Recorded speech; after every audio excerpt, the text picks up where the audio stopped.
जाएंगे किने के पास ये देखो, जब गुस्सा आता है तो क्या होता है।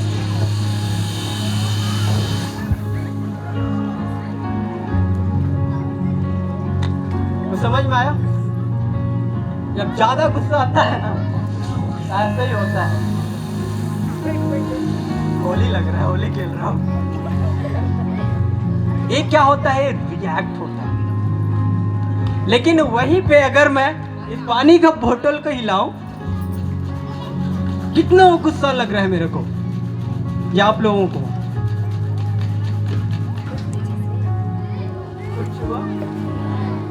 कुछ हुआ कितना हिलाया पानी का बोतल को, लेकिन कुछ नहीं हुआ। वचन लिखता है, वचन बतलाता है, नीति वचन 30 उसका 33 में पे पढ़ देंगे।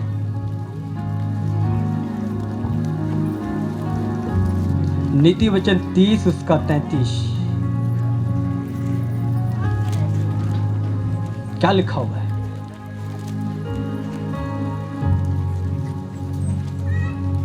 लाओ किसी को, खड़े होके पढ़िए या तो बैठे बैठे।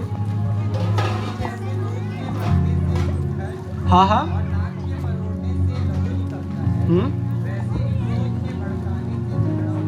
हाँ, क्रोध के भड़क उठने से या भड़काने से क्या होता है, झगड़ा उत्पन्न होता है।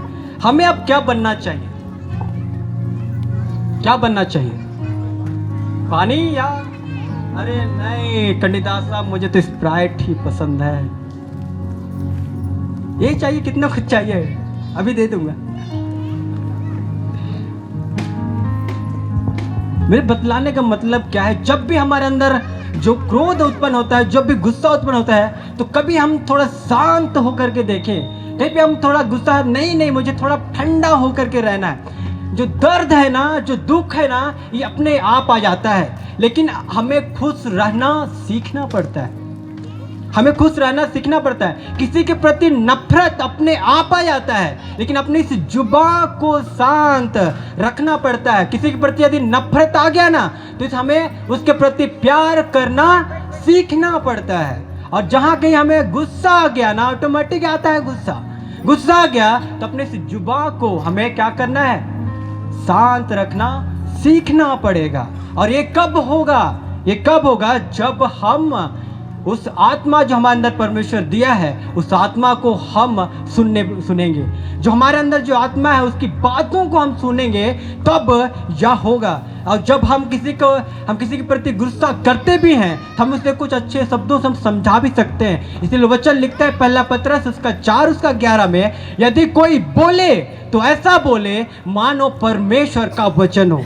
यदि हम किसी के प्रति क्रोध करते हैं, तो हम बोले मानो वह परमेश्वर का वचन हो। और जब हम किसी को सिखाते हैं, तो ऐसा सिखाएं मानो हम उसको हमें के शिक्षक के रूप में हम उसको सिखा रहे हैं। और जब ऐसा जब होगा, जब हम परमेश्वर के द्वारा जिस आत्मा दिया है, उसकी बातों को हम सीखना शुरू करेंगे। लेकिन कई बार हम ऐसा नहीं करते हैं। हमें यीशु मसीह भी सिखाया है कि यदि तुम्हारे इसके गाल पर चांटा मार दे, कोई थप्पड़ मार दे, तो दूसरा गाल भी क्या कर दो, फेर दो। लेकिन एक वचन ऐसा भी लिखा हुआ है, यदि कोई तेरे दाहिने गाल पर मारे, कहाँ पे? दाहिने गाल के बाएं पर। हाँ, कहाँ लिखा हुआ है? कहीं ऐसा लिखा हुआ है कि यदि कोई आपके दाहिने गाल पर, यानी किधर गाल पे थप्पड़ मारे, लेकिन ज्यादातर कोई थप्पड़ मारेगा तो किधर से मारेगा? मैं आपको थप्पड़ मारूंगा तो आपका गाल किधर होगा? बायां होगा। मैं तो अरे फिर कई थ्योलॉजी लोग ऐसे बोलेंगे, अरे आप तो बायां गाल के थप्पड़ मारे, मैं तो दाहिना पर ही लगा दूंगा। होता है आप एक गाल पे थप्पड़ मार, यीशु मसीह बोलते हैं कि एक गाल पे थप्पड़ मार रहा है तो तुम दूसरा फेर दो। लेकिन हम क्या करते हैं, उल्टा उसको एक लगा रहा है तो हम 2 लगा देते हैं, बल्कि इसके साथ में एक आध 2 गुस्सा लगा देते हैं और हाथ पांव भी चला देते हैं। तो ये पखना से मारबे और मैं तो ढेलका से मारबू वाला बात चलता है ना, ऐसा होता है, यही बात होता है। लेकिन हमें यह चीज को सीखना पड़ेगा, हमें अपने आत्मा की बातों को सीखना पड़ेगा। लेकिन हम कैसे सीखेंगे? कैसे हम उस आत्मा की आवाज़ जो हमारे अंदर आत्मा है, हम उसको कैसे सीखेंगे? मैं नहीं जानता आप लोग कितने, आपके फ्रेंड सर्कल कैसे हैं, आप लोग कितने लोगों के साथ में रहते हैं, मैं ही नहीं जानता। एक चीज़ और मैं आप लोगों को दिखाना चाहूँगा, आप लोग समझने का प्रयास करिएगा। साथ में बाइबल क्लास नहीं लग रहा है, मैं पीछे दिख रहा है, पीछे दिख रहा है, उधर क्या है? क्या है? क्या शब्द है?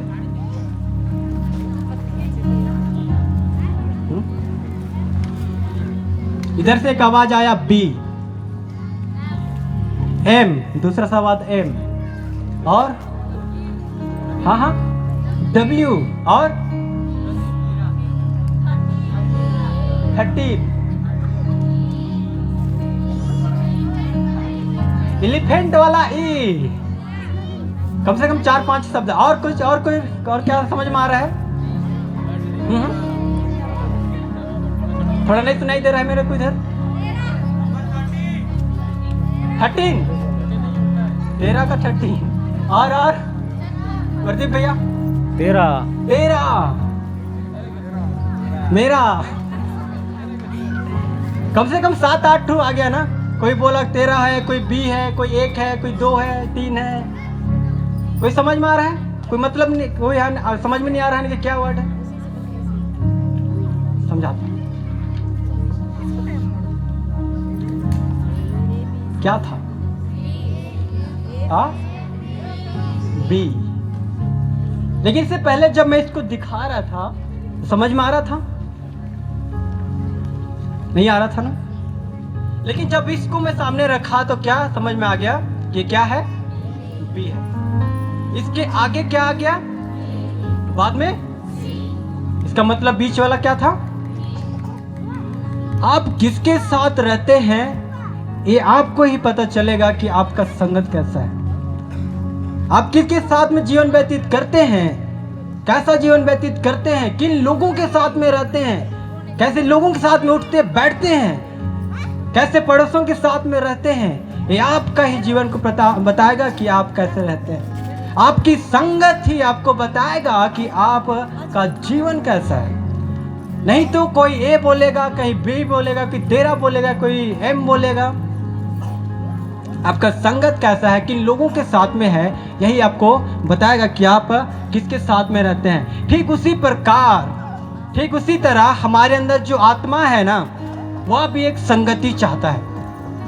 वह भी एक संगति चाहता है, वह है परमेश्वर के साथ संगति। कम से कम सुबह शाम या कभी भी उसके साथ में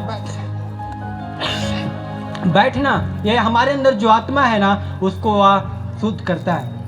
नहीं तो या हमारे अंदर जो आत्मा है उसको वह दबाते जाएगा, उसको दबाते जाएगा।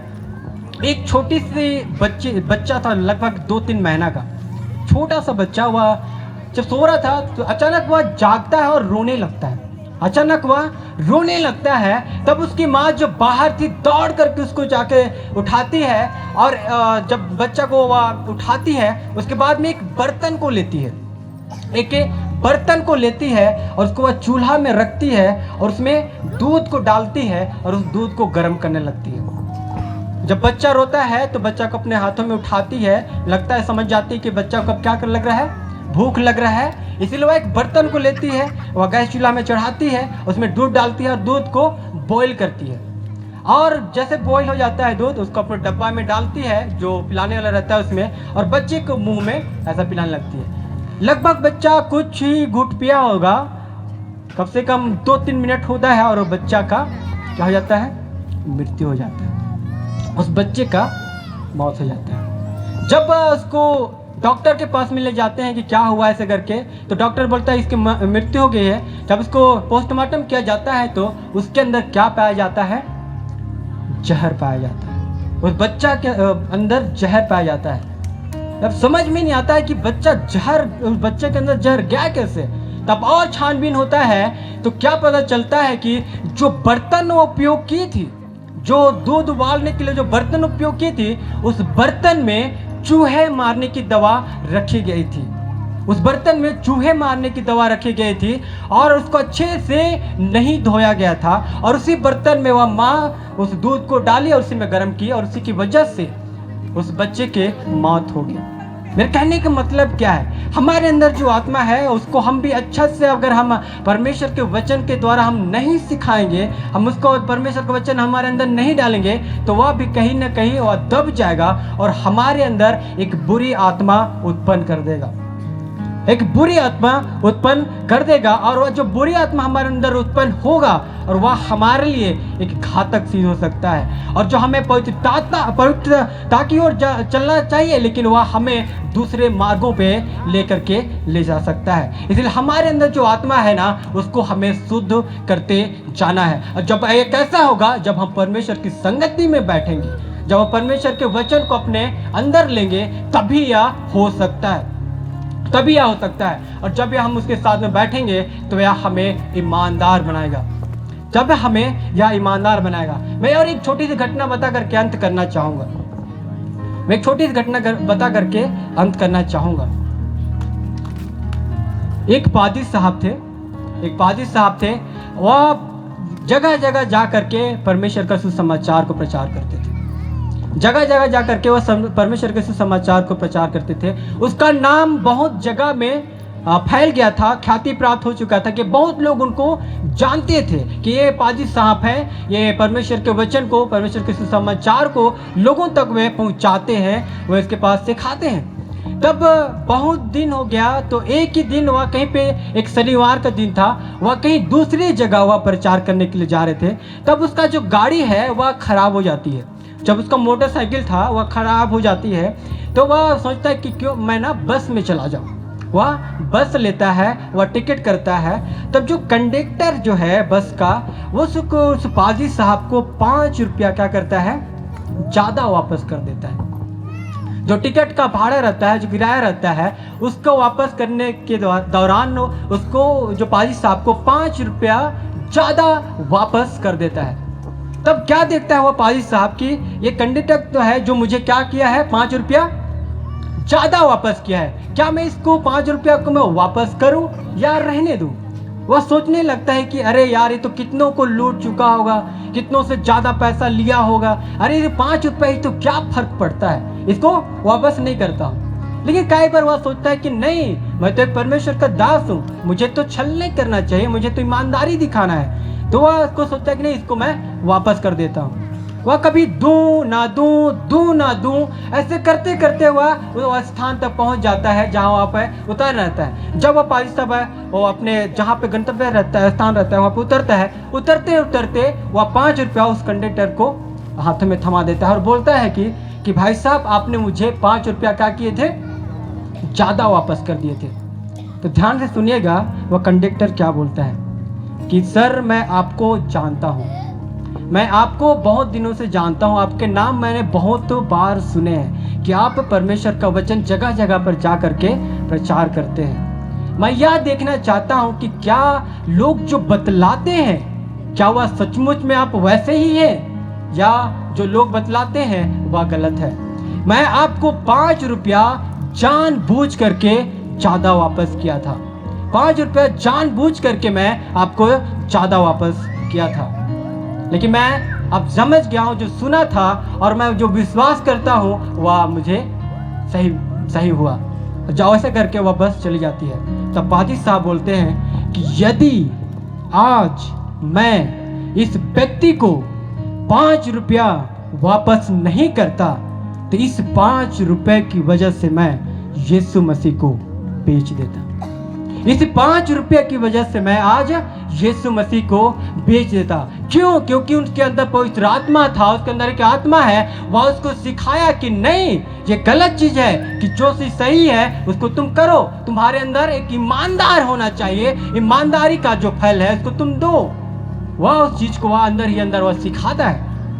हमारे अंदर भी जो है, जब परमेश्वर के साथ अपना संगति करेंगे, जब हम अपने आत्मा की आवाज को सुनेंगे, तो वह हमें भी क्या करेगा, ईमानदार सिखाएगा, वचन के प्रति विश्वास योग सिखाएगा, और हर उस बुरे कामों से हम सबों को वह बचाएगा। लेकिन मेरे प्रियो, कई बार हम ना इस आत्मा की आवाज़ को नहीं सुन पाते हैं। कई बार हम अपने अंदर की जो आत्मा है उसको हम नहीं सुन करके हम कुछ और ही सुनते हैं और हम उसका मनमानी करते हैं। हमारे अंदर एक आत्मा दिया गया परमेश्वर की ओर से, वह हमारे अंदर जो है वह भी हमसे बातें करता है, वह कहलाता है। मैं एक घटना बहुत बार बता चुका हूँ और कई जगह में इस चीज़ को प्रचार किया हूँ। ये मायने नहीं रखता कि मैं एक घटना, इस कहानी को कितने बार बताया हूँ, लेकिन ये मायने रखता है कि इस कहानी के द्वारा बहुत लोगों का जीवन बदला है। ध्यान से सुनिएगा, मैं याद रहूं ना रहूं, लेकिन ये कहानी आज आप सबों के मनों में याद रहनी चाहिए। मैं याद रहूं ना रहूं, मैं यहाँ से चला जाऊंगा कुछ समय के बाद में, लेकिन ये कहानी आप लोगों के मनों में हमेशा हमेशा याद रखनी चाहिए। ध्यान से सुनिएगा अपने कानों की तरफ। किसी किसी को नींद लग रही है तो थोड़ा सा और खरोच दीजिएगा ऐसा। नींद लग रहा है किसी को? बोले यीशु मसीह की जय। ध्यान से सुनिएगा, आखिरी कहानी है। एक लगभग 3 साल की बच्ची, उसका तबीयत खराब था और वह स्कूल गई है और उसका तबीयत खराब है। उसकी मम्मी उसको बोलती है कि बेटा आज स्कूल का आखिरी डे है, तुम चले जाओ, आज के बाद कल पूरे 1 महीना के लिए क्या होगा, छुट्टी हो जाएगा स्कूल का। आज स्कूल का आखिरी दिन है और कल के बाद पूरे 1 महीने के लिए स्कूल का छुट्टी हो जाएगा, गर्मी छुट्टी हो जाएगा, इसलिए तुम आज स्कूल जाओ और जितने भी होमवर्क तुमको मिलेंगे उसको लिख करके आ जाना। उस बच्ची का मन नहीं था वहाँ पे स्कूल जाने का, लेकिन वो अपनी मम्मी के बातों को सुनती है और वह जाती है और स्कूल में, और पहले ही पीरियड में बोलती है कि मम्मी टीचर मुझे अच्छा नहीं लग रहा है, मुझे मेरा तबीयत खराब है। और टीचर बोलती है कि बेटा कोई बात नहीं, तुम स्कूल जो क्लास के रूम में जो लास्ट बेंच रहता है उसमें जाके कर क्या करो, सो जाओ, वहाँ पे सो जाओ। तो वह बच्ची जाती है और वहाँ पे सो जाती है। पहला पीरियड बीतता है, टीचर आते हैं, होमवर्क देते हैं, चले जाते हैं। दूसरे टीचर आते हैं, होमवर्क देते हैं, चले जाते हैं। वो बच्चा अभी भी वहीं पे सो रही है, अभी भी वहीं पे सो रही है। पहला जाता है, दूसरा क्लास जाता है, तीसरा, ऐसा होते होते 2:30 बजता है और पूरी लंबी घंटी लगती है और सारे बच्चे इतने उत्साह है क्योंकि 1 महीने के लिए क्या हो गया है, गर्मी की छुट्टी हो गई है। सारे अपने बच्चे बस्ता को उठाते हैं और पूरे अपने बस की ओर दौड़ते हैं, अपने घर की ओर चले जाते हैं। अभी भी वो बच्चे वहीं पे सो रही है, अभी भी बच्ची वहीं पे सो रही है, किसी का ध्यान नहीं जा रहा कि बच्ची वहाँ पे सो रही है। लगभग और आधा घंटा बीतता है, तब वह प्यून जो रहता है, उस प्यून उस स्कूल का क्या देखता है कि अब पूरे कंपाउंड में कोई नहीं है, पूरे स्कूल के कंपाउंड में कोई नहीं है। वह क्लासरूम में जाता है, सारी खिड़की को बंद करता है और सारे स्विच को, लाइट के स्विच को ऑफ करता है और बाहर निकल करके उस स्कूल के जो दरवाज़ा रहता है उसको भी लॉक करके वह चला जाता है, वह चला जाता है और निकल करके पूरे क्लासरूम को बंद करता है और मेन गेट को भी बंद करके वह निकल जाता है, क्योंकि अब 1 महीने के लिए क्या हो गई है, स्कूल की छुट्टी हो गई है। ये बच्ची अभी भी वहीं पे सो रही है। वह बच्ची कुछ समय के बाद उठती है तो क्या देखती है कि अब क्लास में कोई नहीं है, उसका तबीयत खराब है। वह दरवाजे के पास में जाती है और ठुकठुका के करके बोलते हैं कि कोई है तो खोलो, कोई है तो खोलो, लेकिन उसका सुनने वाला वहाँ पे कोई नहीं है, वहाँ पे उसका सुनने वाला कोई नहीं है। 1 महीने के लिए अब छुट्टी हो गई, सारे लोग वहाँ से निकल गए, टीचर्स चले गए हैं, जितने बच्चे हैं हर एक लोग चले गए हैं। वो अपने पापा को पुकार करके बोलते हैं कि पापा पापा आप है तो खोलिए, लेकिन उसके पापा ना उसकी मम्मी, इसको सुनने वाला वहाँ पे कोई नहीं रहता है। और घंटे बीतते जाते हैं, उसका हालत और ख़राब होते जाता है, उसका तबीयत और ख़राब हो जाता है। वह चिल्लाते रहती है, रोते रहती है, चीखती रहती है, लेकिन उसका सुनने वाला वहाँ पे कोई नहीं रहता है। वह इतना दुर्दशा में पड़ जाती है, वह चल भी नहीं पाती है और वहाँ पे जो बैठ करके वो अपने वहाँ पे लिखती है कि पापा आप इतने गंदे हो, आप इतने बुरे हो कि मैं आपको पुकार रही हूँ लेकिन आप मुझे लेने नहीं आ रहे हो, मैं आपको पुकार रही हूँ मम्मी, आप इतने गंदे हो कि मैं आपको बुला रही हूँ लेकिन आप मुझे लेने नहीं आ रहे हो। मुझे भूख लग रही है, मुझे प्यास लग रही है, लेकिन आप मुझे पानी देने के लिए नहीं आ रहे हो। वह कई घंटे बीत जाता है, वह बच्चे वहीं पे धीरे धीरे करके तड़पते जाती है और चीखती जाती है और एक समय बाद उसकी मृत्यु हो जाती है। वह मर जाती है। उसके मम्मी पापा इधर उधर ढूंढे, पुलिस केस के, नहीं मिली। 1 महीने के बाद में जब वह स्कूल खुलता है, वह गेट खुलता है, तो देखते हैं कि एक सड़ी हुई लाश वहाँ पे क्या है, पड़ी हुई है। हर एक कोई जान जाते हैं कि वह लाश एक वही बच्ची की है जिसको उसके मम्मी पापा 1 महीने पहले खोल रहे थे। मेरे प्रिय, बतलाने का मतलब यही है कि हमारे अंदर भी जो आत्मा है ना, हमसे बातें करना चाहती है, हमसे पुकार के कहती है कि मैं तुम्हारे लिए सही मार्ग दिखाना चाहती हूँ। लेकिन कई बार हम इस आत्मा की आवाज़ को नहीं सुन पाते। कई बार हम इस आत्मा की आवाज़ को दरकिनार कर देते हैं और अपने मनमानी करते हैं। कई बार हमको कुछ ऐसा गलत चीज़ नहीं करना रहता है, लेकिन हम भी उस गलत चीज़ को करते हैं। कई बार हमें अपने अंदर जो गुस्सा रहता है, क्रोध रहता है, किसी के प्रति जो विचारें आती है, वो नहीं करना रहता है, लेकिन हम भी अपने आत्मा जब हम बोलते हैं कि चीज़ नहीं करना है, लेकिन हम करते जाते हैं। और जब उसके बात को नहीं सुनते हैं, तो हमारे अंदर जो आत्मा है वह धीरे धीरे करते करते क्या करती है, मर जाती है। हमारे अंदर जो आत्मा है वह दब जाती है और हमारे अंदर बुरी आत्मा हावी हो जाती है और हम इस देह से बुराई को करना स्टार्ट कर देते हैं। और जो अंत में लेकर के वह एक दिन उस अनंत विश्राम की ओर जो लेते हैं, नरक की ओर हमें ले जाती है। मेरे प्रियो, हमारे जो आज हमारा जो विषय दिया था कि आत्मा की सामर्थ्य से साधारण मनुष्य होना, लेकिन जब हम अपने आत्मा के आवाज़ को सुनते हैं तो हमें या साधारण मनुष्य होने के लिए नहीं दिया गया है, लेकिन हमें कुछ अलग ही मनुष्य होने के लिए दिया है। जब हम सुनेंगे तब हम इसमें से बहुतायत का आशीष को प्राप्त करेंगे। परमेश्वर इस छोटी शिक्षा पर बहुतायत का आशीष दे दें। आइए हम प्रार्थना करें।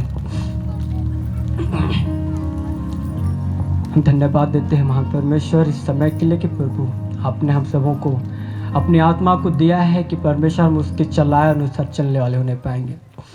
परमेश्वर, तो हम हर एक लोगों को प्रभु ऐसा मार्ग दिखा, अपने आत्मा को प्रभु ऐसा दे कि प्रभु हम उसके द्वारा चलने वाले नहीं पाएंगे। सारा आदर महिमा आपको देते, प्रार्थना यीशु मसीह के नाम से मांगते हैं।